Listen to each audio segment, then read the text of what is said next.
애플이 세계적인 기업이 되면서 스티브 잡스가 한 연설이 계속 화제가 됐는데, 가장 화제가 많이 된 나라가 대한민국이에요. 스티브 잡스가 뭐라고 그랬냐면은 애플은 인문학과 과학기술의 접점에 있다, 이 말을 했어요. 다시 말하면 인문학을 모르고서는 애플이 있을 수가 없다, 그 얘기를 했단 말이에요. 근데 미국에서는 아무 반응도 없었어요. 왜냐하면 미국은 원래 그렇게 하고 있으니까. 그러니까 애플은 미국에서 하고 있는 얘기를 한 거예요. 애플은 인문학과 과학기술의 접점에 있다. 그런데 우리는 지금까지 압축 성장을 하다 보니까, 그냥 고도 성장을 하다 보니까 그런 거 인문학이고 나발이고 아무 정신이 없었어. 그런데 한계에 부딪힌 거예요. 우리나라 학계에서 인문학 열풍이 분 것이 아니고 업계에서 인문학 열풍이 불기 시작했어요. 그래서 경영자마다 인문학의 중요성을 강조하면서 인문학 그랬어요. 그런데 안 되는 거예요. 여러분들이 저게 인문학의 한 문제인데요, 지금 시중에 인문학 강의가 굉장히 많습니다. 근데 한 코스에 한 400만 원 해요. 이거 공짜로 들을 수 있는 게 아니에요. 피카소 알죠? 피카소가 이 살롱에 앉아 있는데 어떤 귀부인이 와서 그림 하나 그려주십시오 해가지고 그림을 그려주는데 그리는데 10분이 걸렸어요. 10분. 그런데 얼마입니까? 했더니 10억. 예를 들면, 그러니까 아니 10분간 그리고 그렇게 비싸요? 그러니까 피카소가 하는 말이 10분이라뇨 40년 그린 겁니다. 40년 그리지 않고서는 그게 나오지가 않아요. 그러니까 야, 인문학 한 코스에 400만 원? 그것도 몇 번 안 들어요. 일주일에 한 두서너 머리 해서 한 달 듣는데 400만 원이에요. 그러면 저 견리사의, 야, 저 네 마디 설명하는데 400만 원이야? 저거 아는데 40년 걸려요. 40년 걸려요, 저게. 그래서 왜 한국에서는 인문학 열풍이 부는데 뭐가 잘 안 되고 미국은 되느냐? 미국은 사람을 상대로 인문학을 하다 보니까 그게 된 거고, 한국에서 인문학은 돈이 된다고 하니까 한 거야. 근데 돈이 안 되거든. 안 되네, 그러는 거예요. 아무튼 전문가들에 의하면 저 속에 우리 애터미 정신이 다 들어있거든요. 다 들어있어요. 재심 합력을 해야 성공할 수 있다는 것은 애터미님은 다 알아. 그렇죠? 근데 재심 합력이라는 말도 애터미 사람은 다 알아요. 근데 그것이 얼마나 고급스러운 말인지를 잘 몰라. 재심 합력이라는 말은 후한서, 벌써 이상한 소리 나오죠. 후한서 초대 황제인 광무제가 한 얘기예요. 그래서 재심 합력이라는 희호를 가장 많이 쓰셨던 분은 고 김영삼 대통령입니다. 쓰실 때마다 재심 합력, 그러니까 같은 마음으로 힘을 합해 나가자, 그 말이거든요. 자, 견리사의는 사서 삼경 중에 하나인 논어에 나옵니다. 자, 견리사의. 자, 이익을 보거든 의로운 것인지를 생각하라. 요게 공자님은요, 가난하게 살아라, 이익을 보지 마라, 그런 말 안 했어요. 아이, 공자님이 제자가 3천인데 초가집에서 어떻게 3천을 기르냐고. 한 성이에요, 성집이. 그런데 이분이 한 얘기는 이 논어에 있는 얘기입니다. 이 사서삼경 중에 하나인 사서삼경이 뭡니까? 사서가 대학, 중용, 논어, 맹자예요. 그렇죠? 삼경은 시경, 서경, 주역, 이게 삼경입니다. 삼경이에요. 거기다가 두 개를, 예기나 춘추를 넣으면 시서 오경이 돼요. 사서 오경이 된다고. 자, 그러니까 여기서 견리사의, 이익을 보거든 그것이 의로운 것인지를 생각하라, 이 말은 무슨 말이냐면 그렇게 하는 것이 이익이다, 그런 말이에요. 그렇게 하는 것이 이익이다. 다시 말하면 파트너하고 스폰서하고 있는데 스폰서가 자기 이익만 챙겨. 그것이 그렇게 챙기는 것이 의로운 것인지를 생각 안 해.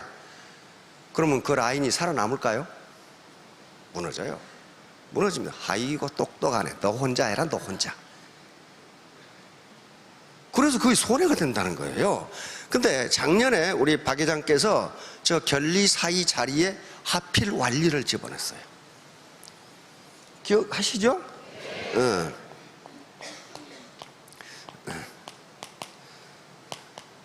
하필 완리. 이것은 왜 하필이면 이익을 말씀하십니까?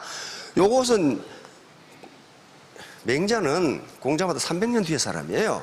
그런데 맹자를 공자의 법통으로 본단 말이에요.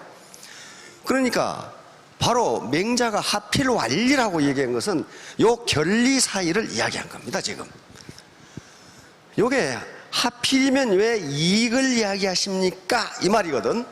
요게 어디 나오냐면 맹자라는 사서 삼경 중에 책을 딱 넘기면 양해왕 장구라는 제 1장이 나와요. 1장 맨 앞에 나와 있는 말이 이 말이.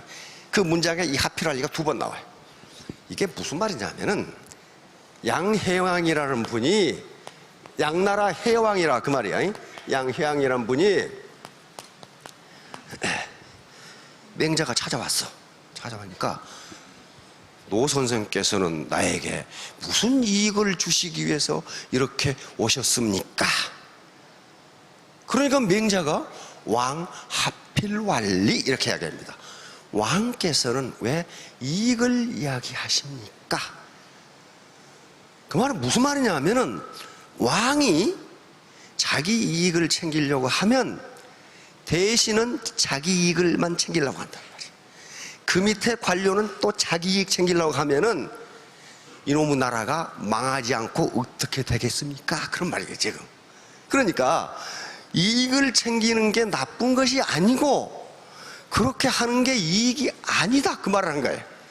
그러면서 맹자는 이익을 챙기지 마시고 여기다가 하나를 더 합니다. 인의를 챙기세요. 인의. 그러니까 인의를 챙기면 이익이 됩니다 그런 말이에요. 그러니까 스폰서가 자기 이익만 챙기면 그 밑에, 그러니까 로얄이 자기 이익을 챙기면 그 밑에 스타도 어떤다는 거예요? 자기 이익만 챙긴다. 스타가 자기 이익만 챙기면 그 밑에 샤론도 자기 이익 챙긴다. 그러다가 서로 싸우다가 내가 애터미는 좋은데 전혀 보기 싫어서 내가 그만둘래. 그제도 내가 그 전화를 받았어. 애터미는 정말 하고 싶은데 그냥 보기 싫어서 내가 그만둘란다고. 그렇게 하는 게 자기에게 이익이 된다고 생각한단 말이에요. 근데 어때요? 결과적으로 이익이 안 됐죠. 그것이 의로운 것이냐를 생각하지 않고 그것이 자기에게 이익이 된다고 생각했단 말이죠. 결리사예요 그게. 맹자가 말한 하필완리도 여기에 해당합니다. 그래서 애터미가 무슨 도덕 군자를 만들기 위해서 이런 얘기를 하는 게 아니고 저렇게 하는 것이 이익이다. 이익이다. 로얄이 스타를 위해서, 스타가 샤론을 위해서, 샤론이 다이아몬드를 위해서, 다이아몬드가 세일즈 마스터를 위해서 일을 해주면 그 밑에 사람들이 가만히 있겠느냐 그 말이에요. 더 열심히 뛴단 말이에요. 그러면 자기에게 결국 이익이 돼요. 무한단계 적립이니까. 그 얘기예요 지금. 그러니까 저 원칙은 변하지 않는다예요. 왜? 저게 변하면 회사가 망하거든요. 두 번째, 휴수동행. 휴수동행. 이 휴자는 휴대폰 할 때 휴자입니다. 예. 휴대폰 참 글자가 더럽게 이렇게 생겼죠. 이렇게 생겼네 이게. 예. 요 숫자는 손숫자입니다. 동행. 요건요 사서 삼경 중에 삼경에 해당하는 시경에가 있습니다. 시경에 있어요. 시경에 북풍이라는 시가 있는데 북풍이라는 시에 나오는 말입니다. 그러니까 막 진눈깨비가 내리고 눈이 내리고 이 엄동설 안에도 우리 사랑하는 사람끼리 손잡고 같이 가자 그 말이에요. 추우니까 나만 가는 게 아니고 북풍 한설이 몰아치는 이 겨울에도 우리가 삶의 현장이 북풍 한설이 몰아쳐요. 그렇죠? 나 혼자 갈 게 아니고 사랑하는 사람들과 손잡고 같이 가면 살 수 있다. 살 수 있다. 스폰서가 자기 양쪽 PV를 맞추기 위해서 파트너를 동원해서 배팅을 시키면은 어떻게 되겠어요? 처음에 파트너들은 모르고 해. 그게 자기 이익인 줄 알고. 그런데 알고 보니까 지 양쪽 PV 맞추기 위해서 그따구 짓거리를 했어. 그럼 어떻게 됩니까? 떠나버려. 그리고 싸워. 이제 그때부터 싸우기 시작해. 2년 전하면 싸워. 이놈 저놈 하면 싸워. 그러면 그 조직이 되겠냐고요. 망해요. 손잡고 같이 가야 성공할 수 있어요. 그래야 신뢰를 얻을 수 있다고요. 저게 휴수동행입니다. 자장격지는요, 스스로 자자입니다. 장은 장차장이란 뜻도 있지만은 장수장자, 여기서는 장수장자. 격은 실격자입니다. 공격할 때 그 격자입니다. 예. 시는 그것이라는 대명사니까 스스로 장수가 돼서 공격해 나가자. 그러니까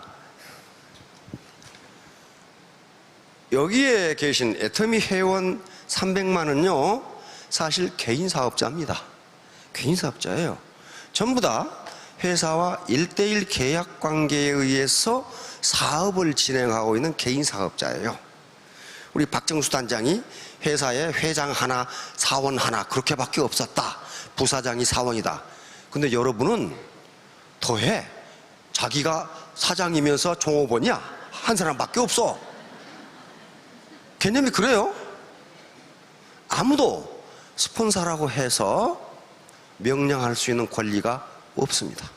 왜? 스폰서가 이런 봉급 줍니까? 안 줘요. 수당 줍니까? 안 줘요. 누가 줘요? 회사가 줘요. 다시 말하면 회사와 1:1 관계예요. 그런데 왜 스폰서 파트너 간에 재심 합력을 하라고 그러느냐? 그렇게 하는 게 돈벌이가 되니까. 그렇게 하는 게 이익이니까 그러는 거예요. 그렇지 스폰서가 파트너 뜯어먹어라 그런 게 아니에요. 그 반대도 있어요. 스폰서를 겁박해가지고 스폰서 뜯어먹는 파트너도 있어. 그게 원래 이제 건달기질들. 사회적으로 의롭지 못한 행동을 해서 일시적으로 돈을 번 사람은 있지만은 끝까지 그 부를 지키는 사람은 저는 한 사람도 못 봤어요. 없어요. 세상이 치는 자연법칙은 그렇지가 않습니다. 인과응보예요. 그러니까 자장격지니까 스스로 장수가 돼서 스스로 쫄병은요 군대에서 쫄병은 책임지지 않습니다. 장교가 시키는 대로 하면 돼. 시키는 대로. 그럼 장교는 시키려면 어떻게 해야 돼요? 알아야 됩니다. 장교가 무식하면 부하 다 죽여. 부하 다 죽여요. 제가 판단하기에 애터미는 분명히 성공할 수 있는 객관적 요건을 갖추고 있습니다. 그러나 누구나 성공할 수 있지만 아무나 성공하는 건 아니에요. 그걸 견뎌내는 사람, 즉 자제력을 가진 사람만 성공하고 겸손한 사람만 성공합니다. 절대로 겸손하지 않은 사람은 어떤 일을 해도 성공할 수가 없어요. 겸손하다는 게 뭔가 한마디로 말하면요, 많은 자기개발 학자들이 로버트 키오사키도 그런 얘기를 해놨더라고. 부자 아빠 가난한 아빠에서 겸손하다는 것은 다른 사람에게 배울 수 있는 사람이다. 이게 겸손한 거예요. 겸손하지 않은 사람은요 지가 제일 똑똑한 줄 알아. 노마지지라는 이야기가 있습니다. 노마지지.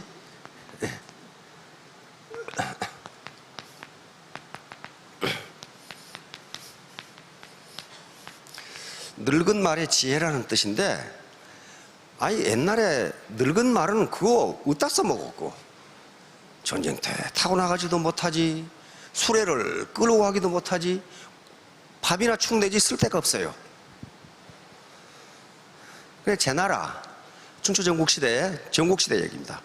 제 나라에 환공이라는 군주가 있는데 춘추 5패 중에 제일 첫 번째였어요. 그 밑에 관중이라는 재상이 있었습니다.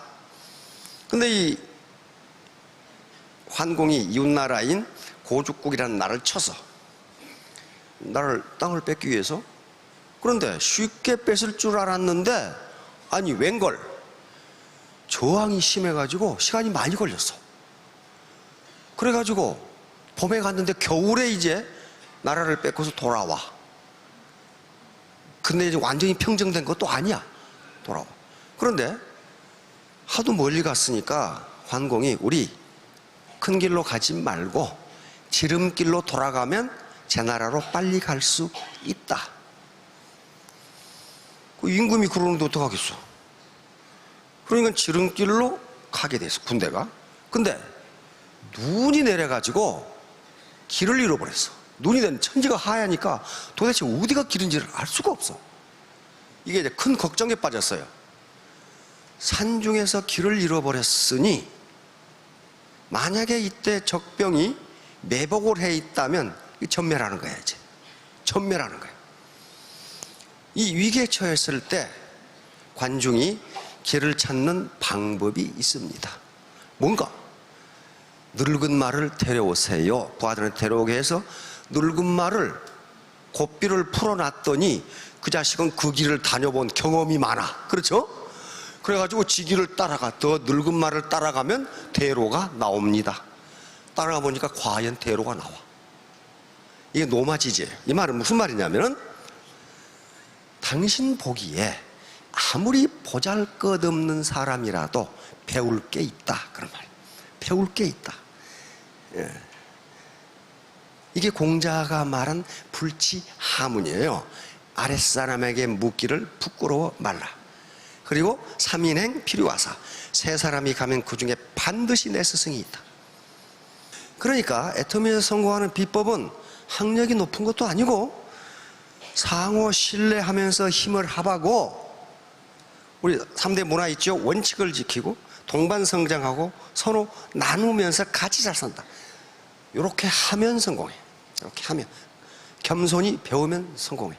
상황이라는 사람은 공숙자 재상 집에서 식객으로 있던 사람입니다. 이 사람은 다른 나라에서 와서 식객으로 있었어요. 그런데 공숙자가 보니까 젊은 놈인데 30대인데 사람이 이렇게 똑똑할 수가 없어. 그래서 위 회양한테 제가 죽거든 우리 집에 상황을 재상으로 쓰세요, 이렇게 추천을 했어. 여러분, 스폰서들 밑에 다이아몬드가 어디서 똘거지 같은 놈 하나 데려왔어. 요거 굉장한 놈입니다. 사람을 잘못 판단하죠. 근데 위 회양이 가만히 들어보니까 이거 말 같지도 않은 소리를 하고 있거든. 그러니까 공숙자가 다시 얘기합니다. 다른 신하들을 다 나가도록 하고 1대1 독대를 해요. 독대를 위양하고. 그러면서 폐하, 상황을 재상으로 쓰지 않으시려거든 지금 죽이세요. 만약에 이놈을 죽이지 않으면 이놈 때문에 우리나라가 망합니다. 죽이세요. 그러니까 유양이 알았네 알았습니다. 그거 나갔어. 근데 가만히 보니까 공숙자가 보니까 대답을 건성으로 하고 나가. 왕은 유혜양은 어떻게 생각했느냐? 이 노인네가 이제 드디어 노망을 했군. 어떻게 자기 집에 가신 나이 젊은 놈을 재상으로 쓰라고 하는가, 그렇게 생각을 했어. 그러고는 상황을 불렀어. 공숙자가 자네한테 내가 미안하네. 자네를 재상으로 쓰든지 자네를 지금 즉각 죽이라고 했으니 자네는 빨리 보따리를 싸가지고 도망가게, 이렇게. 그래, 의리가 있는 분이죠. 그랬더니 상황이 대답합니다. 염려하지 마십시오. 왕께서 저를 재상으로 쓰지 않으신다면 죽이지도 않을 겁니다. 왜? 나를 우습게 봤다, 이게. 우습게. 저런 놈을 내가 왜 죽여? 응? 그 뒤로 상황은 가만히 있었어요. 가만히 있었더니 과연 제상으로도 안 쓰고 죽이지도 않아. 그래서 옆에 그 진시황으로 유명한 진나라로 가게 됩니다. 진나라로 가서 그 강대한 국가인 진나라의 제상이 됩니다. 그러니까 진나라 왕은 상황을 알아봤어요. 아, 요놈이 보통 놈이 아니네. 알아봤는데 이 나라 회양은 상황을 우습게 봤단 말이에요. 그래서 진나라로 가서 제상이 돼서 진나라의 변법, 다시 말하면 구제도를 싸그리 뜯어 고치는 거야. 응? 특이문화 척결 그러면서 그냥 팍 이렇게 배팅 추방 이러면서 진나라의 제도를, 법과 제도를 완전히 바꿔 진나라를 강대국으로 만들어버립니다. 그 사람 힘이에요. 힘이에요. 그런데 아무도 안 믿어. 아무도 안 믿어. 중국에 지금 동상을 세워놨어요. 이 사람 상황이라서. 상군절전이라는 사기에 나오는 얘기입니다. 아무도 안 믿어. 법을 만들어서 새로운 법을 고쳤는데 배팅 추방, 배팅은 너무 혼내준다, 배팅 안 하면 너무 상주다, 안 믿어. 그러니까 상황이 하는 행동이 뭐냐 하면은 남문에다가 요 기둥을 하나 세워놓고 기둥을 북문으로 옮기는 놈은 오늘 같으면 10억을 주겠다. 그렇게 백성들이 보고는 별 미친놈이 다 있네. 기둥 뽑아서 옮긴다고 10억을 줘? 근데 그보다 더 미친놈이 그걸 뽑아가지고 옮겼어. 그랬더니 진짜 10억을 줘. 그러니까 여러분 미쳐야 됩니다. 그래, 백성들이 어때요? 아, 조정이 하는 말은 거짓말을 안 하네? 이렇게 된 거예요. 거짓말을 안 하네? 아니, 너 나무통 옮긴다고 10억을 줘? 그 천금이라고 해요. 천금은 지금 10억이 더 될 겁니다. 천금을 줬어. 그래 놓고 백성이 정부를 믿자 변법을 시행하게 됩니다. 그래서 진시황이 천하를 통일했지만은 진시황이 천하를 통일할 수 있는 국가를 상황이 만들어 놓은 겁니다. 그러니까 사람을 외모로 평가하지 말라예요. 좀 보니까 뭐 별것도 능력이 없게 보이는데 그렇지가 않다는 거예요. 아까 노마지지처럼 늙은 말도 지혜가 있다. 아무리 당신이 보기에 우스운 사람도 반드시 지혜를 가지고 있다. 그걸 배우라는 거예요. 많은 이 로얄 리더분들이 하시는 말씀이 누구에게 말을 전달해서 얼마나 성공했느냐, 몇 사람이 내 말에 호응했느냐 하는 게 아니고 몇 사람이 거절했느냐에 따라서 성공 여부가 결정된다.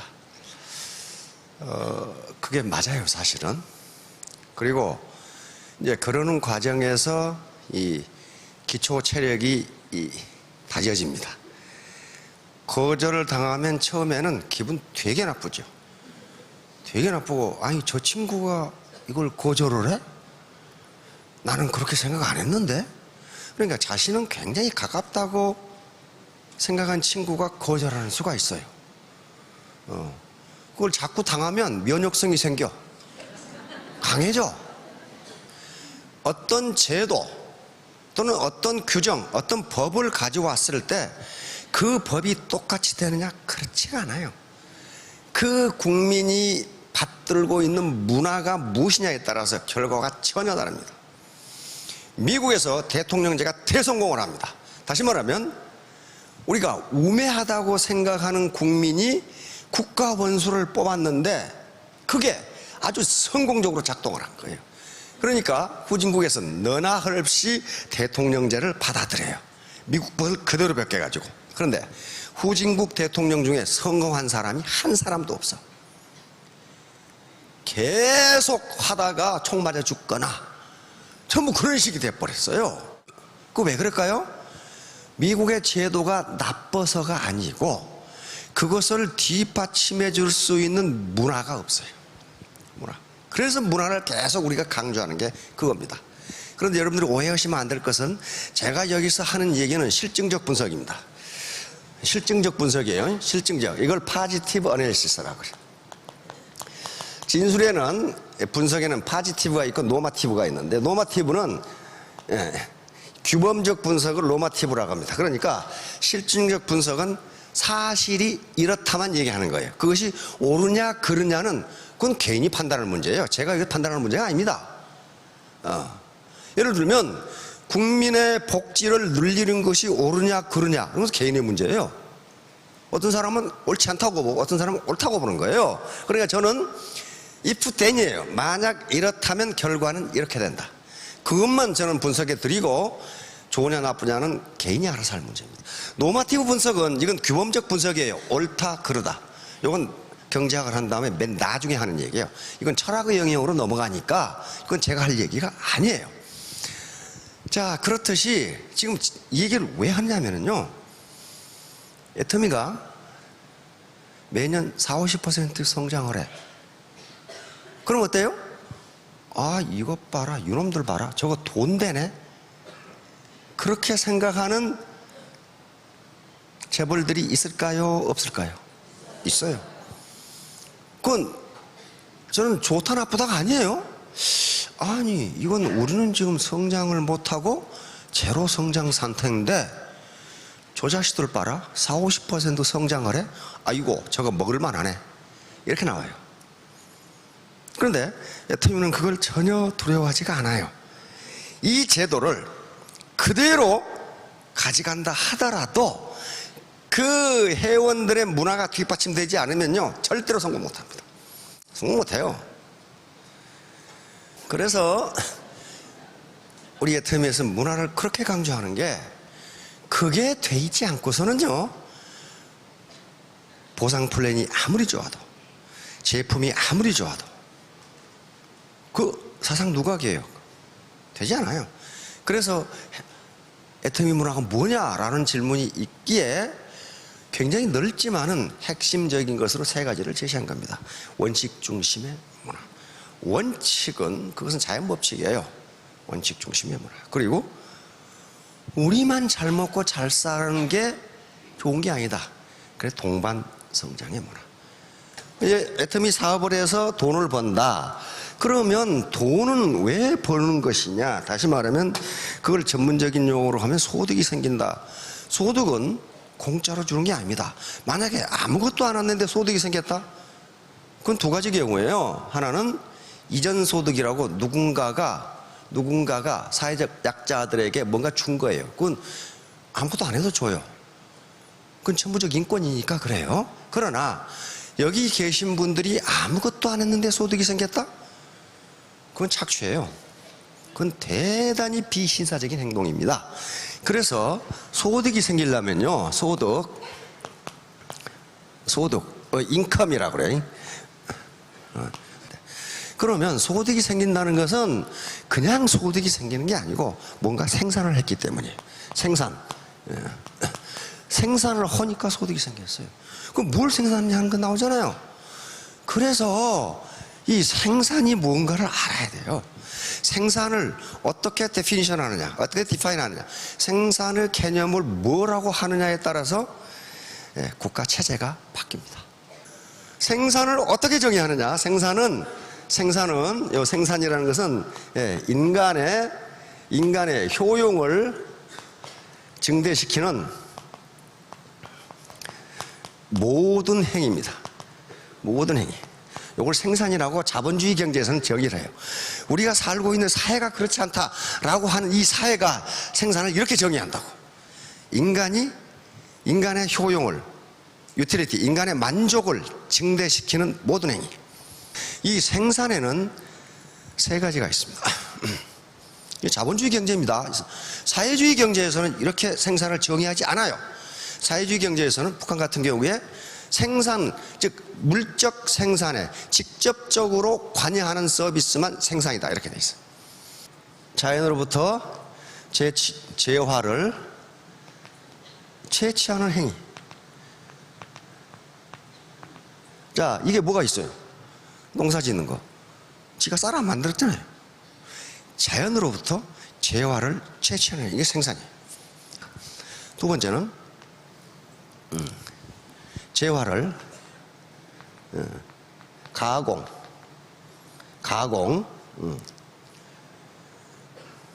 또 변조, 변조해서 새로운 재화를 만들어내기. 이게 뭐예요? 이게 제조업이에요. 제조업. 나 산에서 나무를 베다 주니까 그걸 통나무로 쓰지 않고 잘라서 가구를 만들었다. 이 사람도 지금 생산활동을 하고 있다. 왜? 통나무를 그냥 쓰는 것보다 가구를 쓰는 것이, 가구를 만드는 것이 인간의 만족을 증가시켜줘. 그러니까 생산이잖아요. 세 번째, 서비스를 창출하는 행위. 요게 들어갑니다. 서비스를 창출하는 행위. 이게 생산활동이에요. 그러니까 누가 양질의 생산을 하느냐에 따라서 소득이 결정돼요. 그래서 그것을 우리는 착취라든가 불로소득이라고 하지 않는다예요. 요 생산은 어떻게 이루어지냐는 거예요. 생산은 도대체 뭐가 있어야 생산이 되느냐? 전통적으로 이걸 생산 요소라고 그럽니다. 생산 요소는 세 가지가 있습니다. 첫째, 토지가 있어요. 토지 랜드라고 부릅니다. 이 토지는 요 땅 이것뿐만 아니고 자연으로부터 물려받은 생산 수단을 모두 토지라고 부릅니다. 다시 말하면 경치, 바다의 물고기, 공기, 햇빛, 강가의 모래와 자갈, 이걸 토지라고 불러요. 자연으로부터 물려받은 혜택, 이걸 토지라고 불러요. 이게 있어야 생산이 가능해. 공중에서 생산 활동하는 사람은 없어요. 땅에서. 두 번째, 그러니까 이건 자연으로부터 물려받은 생산 수단이에요. 두 번째, 자본이라는 게 있어요. 자본, 캐피탈. 자본은 인간이 만들어낸 생산 수단을 자본이라고 합니다. 인간이 만들어낸 생산 수단이에요. 주판은 자본입니다. 주판을 사용하는 것보다 컴퓨터를 사용하는 게 생산성이 높아요. 그게 자본이에요. 그러니까 요 마이크도 자본, 이 건물도 자본이에요. 책상, 의자 전부 자본입니다. 자본이 없어도 생산이 가능해요.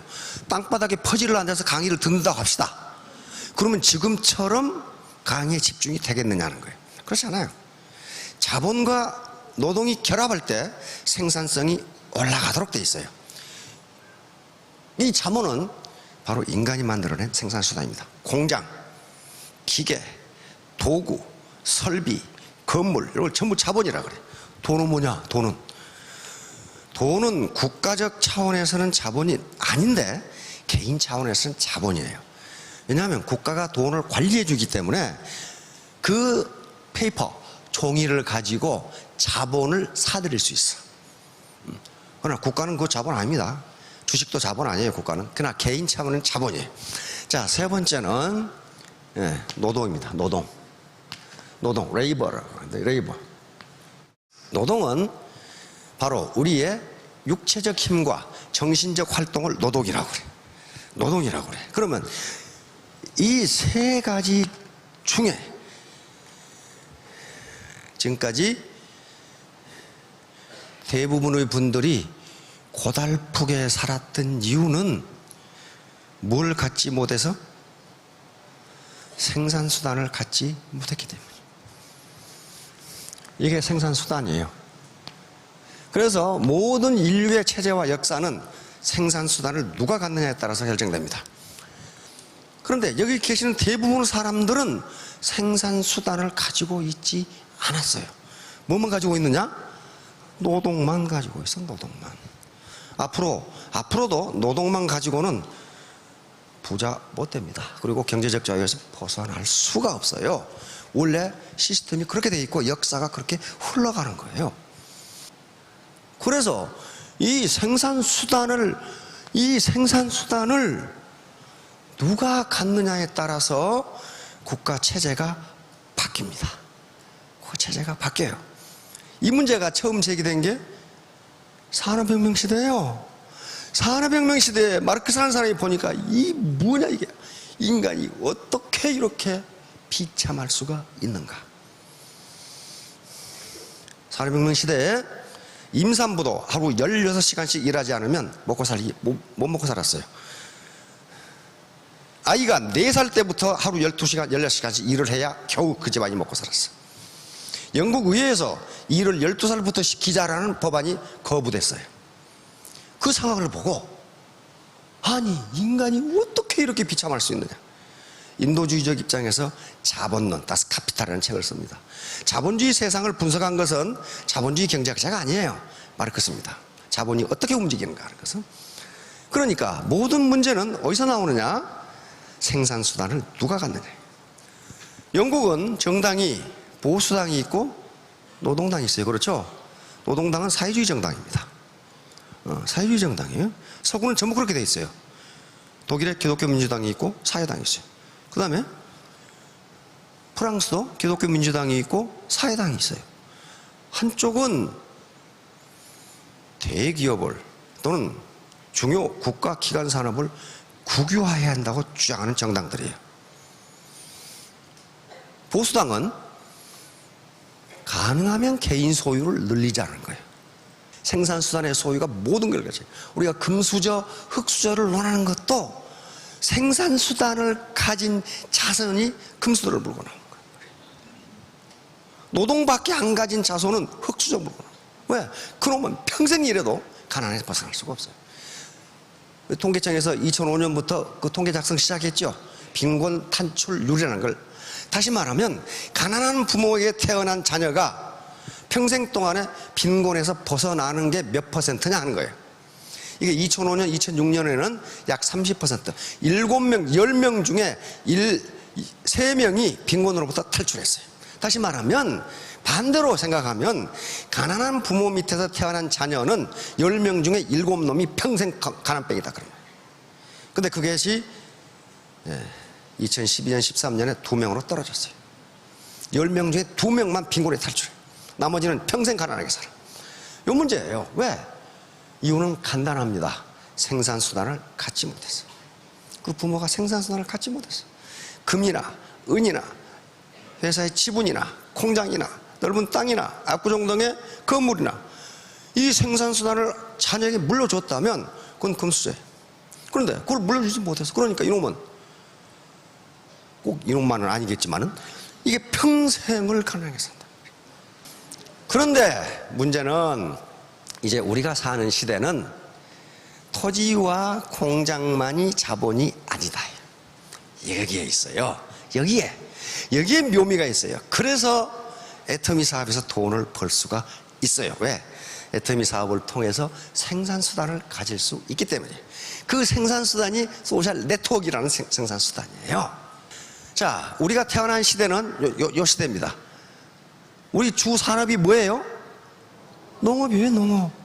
이건 소득 기준이고 이건 고용 기준이에요. 그 당시에 농업에 종사하는 사람이 63%였어요. 그리고 공업, 서비스 이렇게 됐단 말이에요. 근데 쑥 내려오면서 자, 2014년에 농림어업에서 생산되는 GDP가 몇 퍼센트예요? 2.3%밖에 안 돼요. 그런데 여기에 종사하는 인구는 얼마예요? 5.7%. 5.7%의 노동자들이, 농촌 노동자들이 2.3%밖에 생산을 못한다는 것은 농촌 소득이 평균 도시 소득의 절반밖에 안 된다 그런 말이에요. 우리나라 평균. 자, 그런데 광공업은 30%인데 광공업에 종사하는 인구는 17%인데 노동자는 생산이 30%라는 것은 뭐예요? 광공업에 종사하는 사람들의 봉급이 높다 그런 거예요. 평균적으로 이 평균이에요. 그 다음에 요 서비스업을 보세요. 서비스업은요 현재 67.2%의 GDP를 생산하는데 여기에 종사하는 인구는 얼마예요? 73%, 77%예요. 77%가 67.2%밖에 서비스에 생산하지 못한다? 그 말은 무슨 말이에요? 구멍가게가 너무 많다 그런 거예요. 구멍가게가 평균 소득도 못 올리고 있다. 농사지어서 될 것 같아요? 이거 농사지어서 안 된다 그 말 아니에요. 점점 사회가 서비스화하기 때문에 농사도 서비스와 결합하지 않으면 성공할 수 없다. 모든 제품의 서비스화가 진행되고 있어요. 자, 그러면 우리는 농업을 하든 공업을 하든 서비스와 결합을 해야 되는데 우리는 이제 서비스로 아예 나섰어요. 그럼 여기서 뭘 가져야 돼? 생산수단, 자본을 가져야 됩니다. 가지지 않고서는요, 가난에서 벗어날 수가 없어요. 자, 3년 후, 5년 후에 모두 생산수단을 가지시고 경제적 자유를 얻으시기 바랍니다. 예, 감사합니다.